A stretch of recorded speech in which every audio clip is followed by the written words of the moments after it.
भारत को सोने की चिड़िया कहा जाता था। भारत की अतुलित संपत्ति से आकर्षित होकर अनेक बाह्य आक्रमणकारी यहाँ आए, यहाँ पे लूट मचाई और वापस अपने देश लौट गए।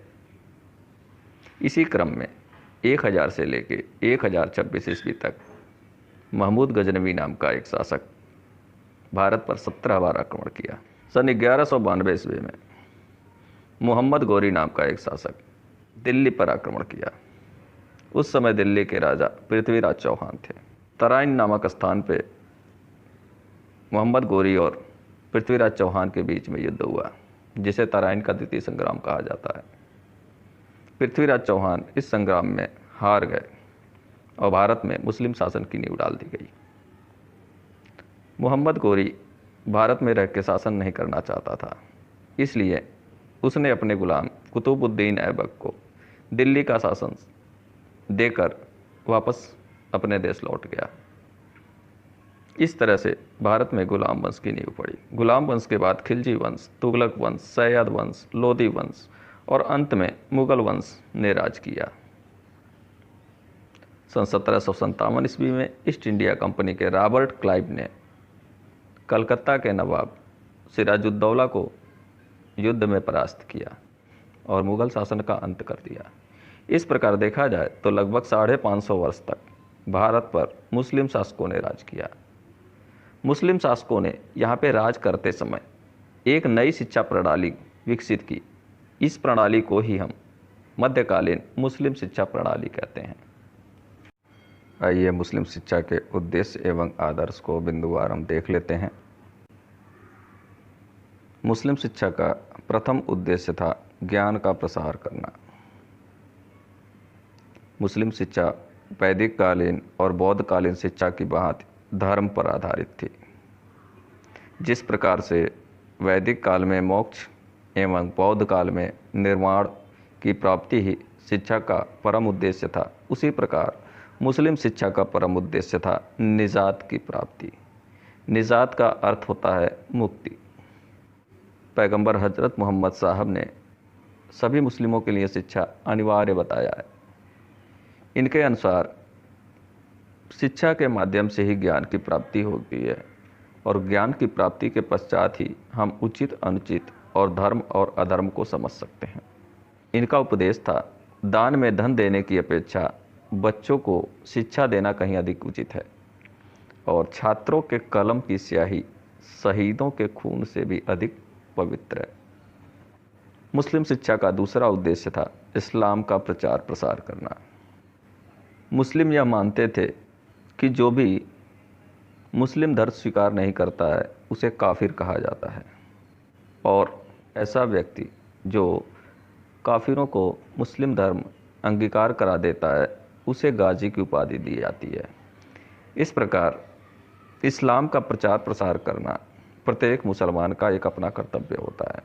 मुस्लिम शासकों ने भी इस्लाम के प्रचार प्रसार के लिए शिक्षा को ही माध्यम बनाया। मुस्लिम शिक्षा का तीसरा उद्देश्य था मुस्लिम संस्कृति का प्रचार करना व इस्लाम की श्रेष्ठता साबित करना। मुस्लिम शासक जब भारत में शासन करने लगे तो उन्हें बिल्कुल विपरीत संस्कृति मिली, विपरीत सभ्यता मिली, यहाँ विपरीत भाषा मिली, विपरीत धर्म मिला, रहन सहन मिला, खान पान मिला। सब कुछ विपरीत होने के कारण वे ये जानते थे कि अगर यहाँ के सामाजिक माहौल को नहीं बदल पाएंगे तो वह यहाँ अधिक दिन शासन नहीं कर पाएंगे। इसलिए मुस्लिम शासकों ने शिक्षा के माध्यम से भारतीयों में अपनी भाषा, प्रथा, संस्कृति यह सब डालने का प्रयास किया। साथ ही साथ यह उनको अपना धर्म स्वीकार कराकर मुस्लिम धर्म का अनुयायी बनाने का प्रयास किया। सारा प्रयास उन्होंने इसलिए किया कि वह भारत पर अस्थायी रूप से शासन कर सकें। चरित्र निर्माण मुस्लिम शिक्षा का चौथा उद्देश्य था। पैगंबर हजरत मोहम्मद साहब के अनुसार उत्तम चरित्र द्वारा ही कोई भी व्यक्ति जीवन में सफलता अर्जित कर सकता है। अतः शिक्षण संस्थानों में छात्रों के चरित्र निर्माण पर विशेष ध्यान दिया जाता था। पांचवा आदर्श या उद्देश्य है सांसारिक ऐश्वर्य की प्राप्ति। इस्लाम में न तो पुनर्जन्म की ही मान्यता है, न ही पारलौकिक जीवन की। मुस्लिम लोग पुनर्जन्म में विश्वास नहीं करते, न ही लौकिक जीवन के बाद कोई पारलौकिक जीवन होता है इस पे विश्वास करते हैं। अतः उनका मानना था कि लौकिक जीवन में ही सारे सुखों का उपभोग कर लेना चाहिए। हमने देखा है वैदिक काल में और बौद्ध काल में सांसारिक सुखों के त्याग को प्राथमिकता दी गई है, किंतु यहाँ उससे उलट है। मुस्लिम शिक्षा यह बोलती है कि आप शिक्षा लीजिए और संसार में ऐश्वर्य के साधन को जुटाइए और उसके सुख को भोगिए।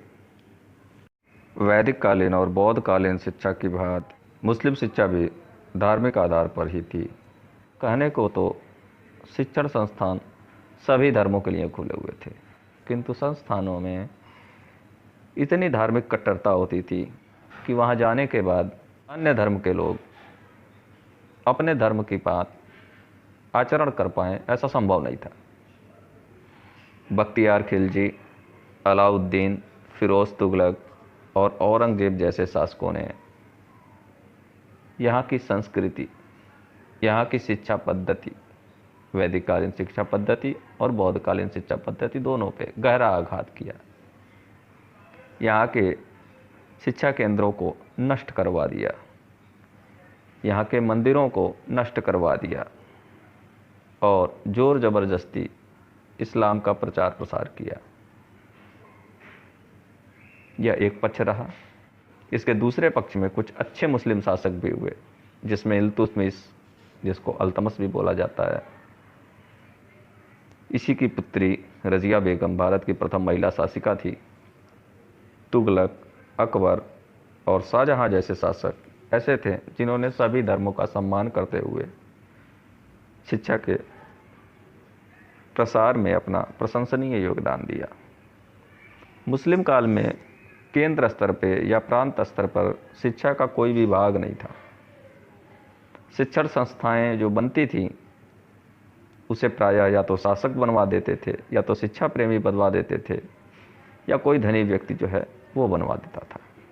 इस प्रकार यदि देखा जाए तो मुस्लिम काल में एक शासक आता तो वह शिक्षा की एक प्रणाली देता, किंतु दूसरा शासक आता तो वह प्रथम प्रणाली को खारिज करके अपने हिसाब से शिक्षा की प्रणाली को लागू करवाता। इस संदर्भ में डॉक्टर एफ केई ने लिखा है, शिक्षा का अस्थिर और अनिश्चित स्वरूप मुख्यतः निरंकुश शासन का ही परिणाम था। मुस्लिम कालीन शिक्षा निःशुल्क होती थी, छात्रों को रहने के लिए छात्रावास होता था, गरीब छात्रों को छात्रवृत्ति भी मिलती थी। मुस्लिम काल में शिक्षकों को अच्छा वेतन दिया जाता था। मुस्लिम कालीन शिक्षा के निम्न दो स्तर होते थे। पहला प्राथमिक शिक्षा जिसके केंद्र मकतब होते थे।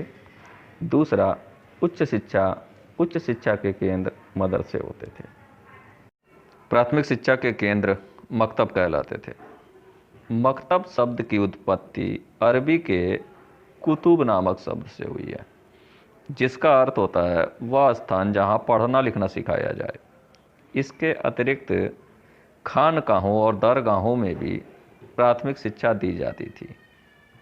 इन तीनों शिक्षण संस्थानों में मकतब, खानका और दरगाह केवल मुस्लिम बच्चे ही शिक्षा ले सकते थे। कुछ व्यक्तिगत शिक्षक भी होते थे जो घरों पर जाकर शिक्षा प्रदान करते थे। खास करके धनाढ़ व्यक्तियों के बच्चे, शासकों के बच्चे, शासकों की बच्चियां आदि, वे प्रायः मकतब या खानका या दरगाहों में नहीं जाते थे। उनको ये जाके शिक्षा घर पे ही देते थे। मुस्लिम काल में पर्दा प्रथा था। पर्दा प्रथा के कारण जो है बालिका शिक्षा अत्यंत दयनीय अवस्था में थी। केवल धनी परिवारों की बालिकाओं को ही उनके घर पर जाकर व्यक्तिगत शिक्षक शिक्षा दे पाते थे। सामान्य बालिकाओं की स्थिति अत्यंत दयनीय थी। प्रवेश की बात कर लें।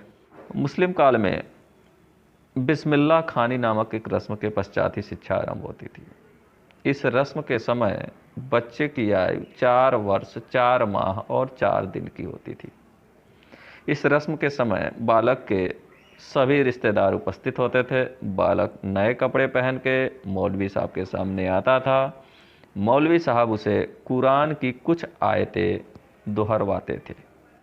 यदि बच्चा दोहरा लेता था तो अच्छा था, नहीं दोहरा पाता था तब उसे बिस्मिल्लाह कहने को बोला जाता था और इसे ही पर्याप्त मान लिया जाता था। डॉक्टर रफ़ी के लिखते हैं, कुछ अपवादों के अलावा मुस्लिम शिक्षा जनता के उन अल्पसंख्यकों के लिए थी जो मुस्लिम धर्म को अंगीकार कर लेते थे। इस प्रकार हम देखते हैं कि प्राथमिक शिक्षा केवल और केवल मुस्लिम छात्रों के लिए थी। पाठ्यक्रम की बात कर लेते हैं। विभिन्न स्थानों पर मकतबों के पाठ्यक्रम भिन्न भिन्न होते थे। जैसा कि पहले बता दिया गया है, एफिकेई ने बताया कि शासन निरंकुश था, वो अपने हिसाब से शिक्षा को चेंज कर देता था। तो इस प्रकार एक जगह का मकतब और दूसरे जगह का मकतब दोनों के पाठ्यक्रम में पर्याप्त भिन्नता होती थी। फिर भी कुछ चीज़ें ऐसी थीं जो सामान्य थीं, उसके बारे में बात करते हैं। बच्चों को वर्णमाला पढ़ाई जाती थी, कुरान की आयतें पढ़ाई जाती थीं, साधारण अंकगणित पढ़ाया जाता था जिसमें गिनती पढ़ाने भी पढ़ाए जाते थे। इन सब को पढ़ाते समय अर्थ ग्रहण अत्यंत आवश्यक नहीं माना जाता था।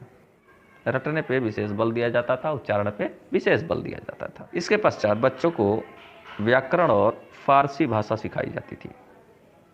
साथ ही साथ बातचीत करना, सुंदर लिखना, सुलेख और पत्र लेखन, इसको महत्व दिया जाता था। इसके साथ कुछ कोकरिकुलर एक्टिविटीज़ भी थीं, जिसमें शेख सादी की पुस्तकें, जिसमें दोस्तां और गुलस्तां प्रमुख रूप से पढ़ाई जाती थीं, पैगंबरों की कथाएं, फ़कीरों की कहानियाँ, लैला मजनू, यूसुफ जुलेखा, सिकंदरनामा आदि काव्यों का भी अध्ययन कराया जाता था।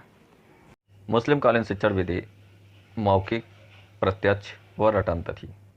शुद्ध उच्चारण और रटने पर विशेष बल दिया जाता था।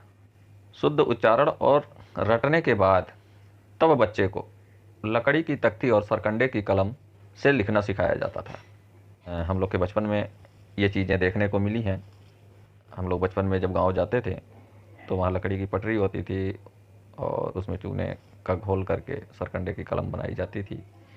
धागे द्वारा बच्चे उसको सलाखते थे, उसके बाद उस पर लिखते थे। लिखने का जब पर्याप्त अभ्यास हो जाता था तब बच्चे को पतली कलम और कागज़ का प्रयोग करना अलाउ था। उसके पहले उसको लकड़ी के तख्ती और सरकंडे पे से ही लिखना था। शिक्षा का दूसरा स्तर उच्च स्तर था। उच्च स्तर की शिक्षा मदरसे में दी जाती थी। मदरसा शब्द जो है वह अरबी के दरस शब्द से मिलकर बना है, जिसका अर्थ है भाषण।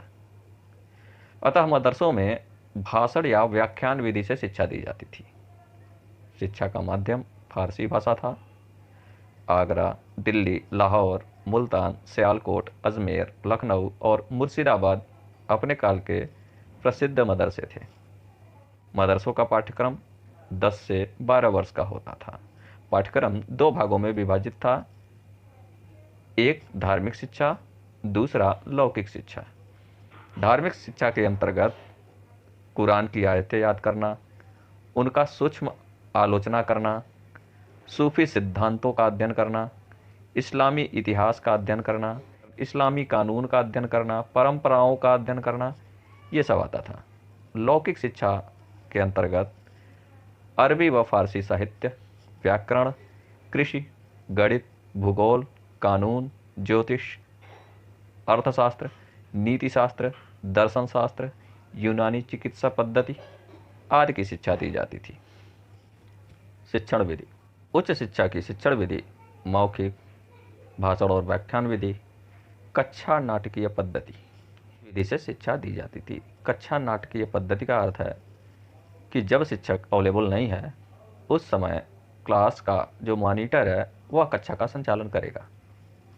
मुस्लिम काल में उपाधियां दी जाती थीं। हालांकि परीक्षा का कोई निश्चित प्रणाली नहीं था। शिक्षक जब संतुष्ट हो जाता था तब उसे निम्न उपाधियों से नवाजता था। अगर मुस्लिम धर्म की योग्यता रखने वाला बच्चा है तो उसको आलिम कहते थे।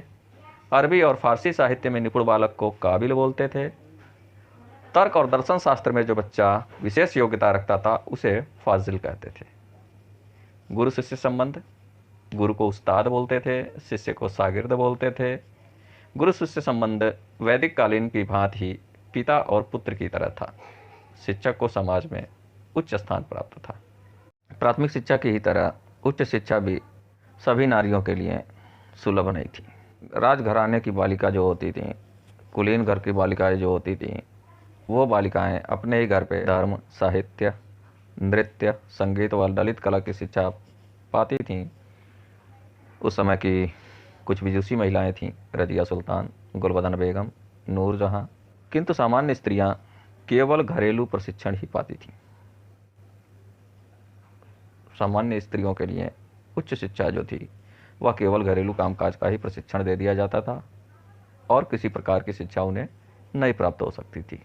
एवं दंड व्यवस्था की बात करते हैं। मुस्लिम काल में छात्र विलासी जीवन यापन करते थे। इस प्रकार हमने वैदिक काल और बौद्ध काल में देखा छात्र जीवन ब्रह्मचर्य, कठोर तप और भिक्षाटन आदि के द्वारा अत्यंत कठिन होता था। उसकी तुलना में मुस्लिम काल के छात्रों का जीवन अत्यंत विलासी होता था। उनको सारी सुविधाएं प्राप्त होती थीं, उनको किसी प्रकार के त्याग की जरूरत नहीं थी। फिर भी अनुशासनहीनता होती थी या पाठ याद नहीं करते थे। उस दशा में कठोर शारीरिक यातनाओं से दंडित भी किया जाता था। यह मुस्लिम काल की एक प्रमुखता रही है या एक कमी रही है, एक विशेष दोष रहा है कि छात्रों को अनुशासनहीनता करने पर, पाठ याद न करने पर उनके शिक्षक द्वारा बेंतों से, थप्पड़ों से, लात घूसों से, कोड़ों से पीटा जाता था। साथ ही साथ मुर्गा बना दिया जाता था और बिल्ली के साथ बोरे में बंद भी कर दिया जाता था। मुस्लिम शिक्षा के गुण को देख लेते हैं। जैसा कि बताया गया है पहले ही, मुस्लिम शिक्षा निःशुल्क थी। छात्रों के लिए छात्रावास होता था, छात्रों को छात्रवृत्तियां भी मिलती थीं और छात्रों हेतु पुस्तकालयों की भी व्यवस्था होती थी। मुगल काल में शिक्षकों की नियुक्ति राज्य का उत्तरदायित्व हो गया था, तो यह एक अच्छी व्यवस्था की थी मुगलों ने। शिक्षक का स्थान, शिक्षक को समाज में सम्मान प्राप्त था। छात्र भी शिक्षक को काफ़ी महत्व देते थे। इस युग में तमाम साहित्यों की रचना हुई है। केवल मुस्लिम साहित्य की ही रचना हुई है, हिंदू साहित्य की भी रचना हुई है इस काल में। कक्षा का नाटकीय पद्धति, जैसा कि पहले बताया कि शिक्षक के न होने की दशा में या शिक्षक के खाली न होने की दशा में मॉनिटर जो था वह कक्षा का संचालन करता था। तो यह सारी मुस्लिम शिक्षा की खूबियां हैं जिनको आज के समय में ग्रहण किया जा सकता है। मुस्लिम शिक्षा के दोषों को देख लेते हैं। मुस्लिम शिक्षा जो थी वह लौकिक पक्ष पर अधिक बल देती थी। चूँकि मुस्लिम धर्म में लौकिक पक्ष को ही महत्वपूर्ण माना गया है, इसलिए मुस्लिम शिक्षा में भी अध्यात्म के पक्ष को कम स्थान प्राप्त है। स्त्री शिक्षा की उपेक्षा प्राथमिक शिक्षा में भी की गई और उच्च शिक्षा में भी की गई। प्रांतीय भाषाओं व अन्य धर्मों की उपेक्षा मुस्लिम काल में अरबी, फारसी के अलावा अन्य भाषाओं या अन्य धर्म के शिक्षण संस्थाओं का विकास पर्याप्त रूप से नहीं किया गया। शिक्षण में अस्थिरता रही, जैसा कि पहले बताया। एफिकेई का कथन भी है कि प्रत्येक मुस्लिम शासक अपने हिसाब से शिक्षा की व्यवस्था को चेंज कर देता था और एक प्रांत से दूसरे प्रांत की शिक्षा व्यवस्था में भी पर्याप्त अंतर देखने को मिलता था। मुस्लिम शिक्षा का अंतिम दोष कठोर शारीरिक दंड। ये अमानवीय था। एक अमानवैज्ञानिक तरीके से बच्चे को दंडित किया जाता था। शारीरिक दंड आज तो नहीं दिया जाता है, किंतु उस समय चलता था। तो कठोर शारीरिक दंड देना यह मुस्लिम शिक्षा की एक बहुत बड़ी खामी थी, एक दोष था।